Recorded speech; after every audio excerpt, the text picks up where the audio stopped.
We have some breaking news for you out of Barry County. Emergency crews are on the scene of a fire in the city of Hastings. It was called in just a short time ago, and it's at a home on South Dibble Street. That's between State and Hanover. As soon as we get more information on this fire in Hastings, we will bring it to you.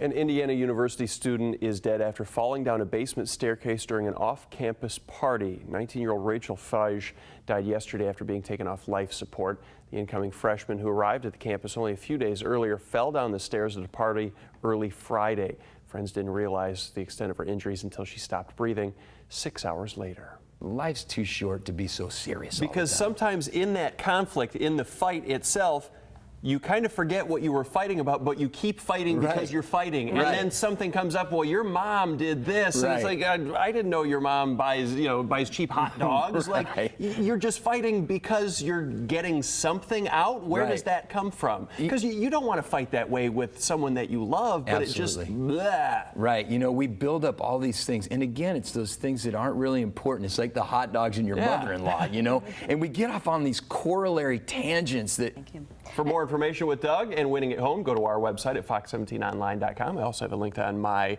Facebook page. And for the record, my mother-in-law does not buy cheap hot dogs. Thanks for clearing that up.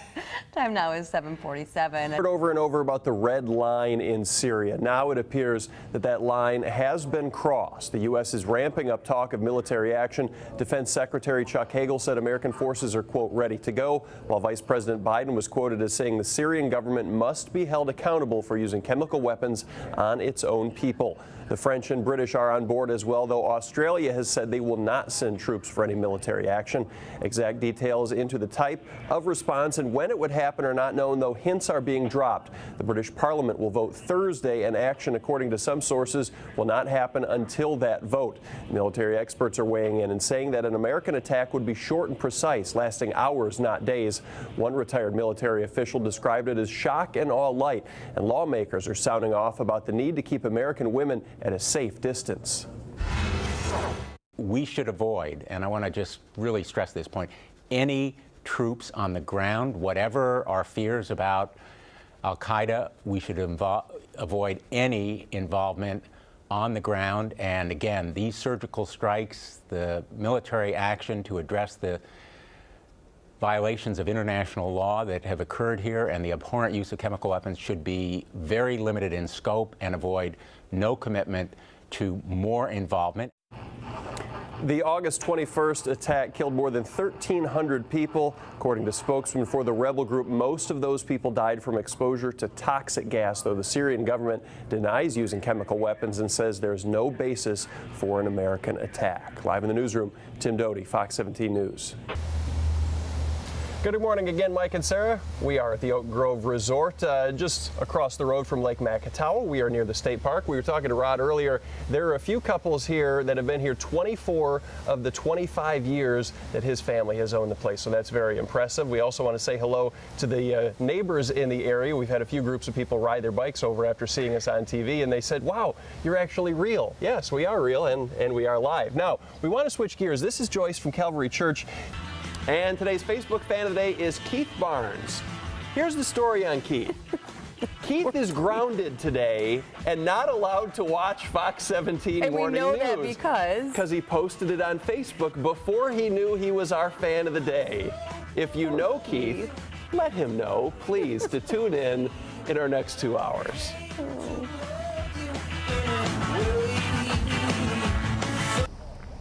Good morning again, Mike and Sarah. Not a bad weather forecast to come out to the Binder Park Zoo. Carrie is back. We are behind a little glass enclosure here. And if you want to look there, we've got some eggs set out. And those are for what, Carrie? Well, this is part of our enrichment program that we have here at the zoo. We are very concerned about the animals' physical health, but also their mental safety as well and their mental health. So we provide little trees. Sometimes we'll hide them in their exhibits. Sometimes they're frozen in water and they have to kind of try to get the treat out. We might put something inside of an apple, and our monkeys might have to use a tool to get that out. So it's just a way that we can ensure their safety mentally and physically. You want to give the command for the African wild dogs? Release the hounds? 10-4, Kaylee. And we had to wait because they know these are out here, right? Well, that's the plan. We're hoping that they're going to come out, and here they come. And you said they make noise. They do. They certainly do. So there's some meat in there. And we have some boiled eggs, and this is going to be part of our boiled extravaganza that we have coming up here at the zoo on September 2nd. Yeah, let's talk about that because I saw it on your website. It was really interesting. You're going to feed the boiled eggs in their shells to a lot of different animals and show how they eat them in different ways. Yeah, we do animal play days here throughout the summer, and that's, again, it goes along with our enrichment that we have. So boiled eggs are a treat for our animals, and they like to dig into them, and it's kind of fun. We have a variety of different animals that will be participating in that program. So when you come to the zoo, you can ask the front entrance and they can give you a schedule for all of that. And some will crack them open, some will just eat them whole, and you get to see how the animals handle their food differently. Yeah, yep, some of them will peel the animal or the eggs, some of them will just eat them, and it's fun to be able to see the animals interact with each other while they're eating their treats. Now we also have the giant African exhibit here.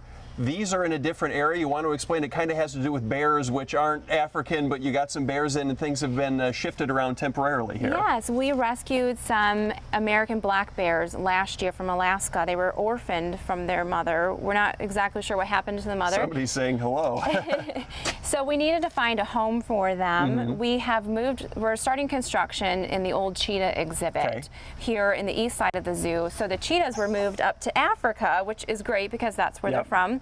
And to do that, the African wild dogs, we've had to move them down here so the cheetahs could be in their home. So we will build a permanent exhibit for them at some point. But right now they're here on the east side, and visitors can see them quite well. It's a nice exhibit for them. And they can hear them as well. Yeah. We talked about the, sorry to jump in, we talked about the enrichment programs for the animals. We talked about feeding the animals. Well, the adults can come and drink, for lack of a better term, and that's a big fundraiser for you. Yeah, we do. We're nonprofit, so we rely on gate admissions and events to help fund the zoo. And we have our beer tasting event coming up, which is Bonds of Oktoberfest on October 4th. And it's just a way to come and experience a lot of different Michigan brews. So you're supporting Michigan Brew, the breweries, and then you're also supporting the zoo and all the conservation initiatives that we have going on here, such as the African wild dogs. They're an endangered species, and they're participating in a species survival plan that we have here at the zoo.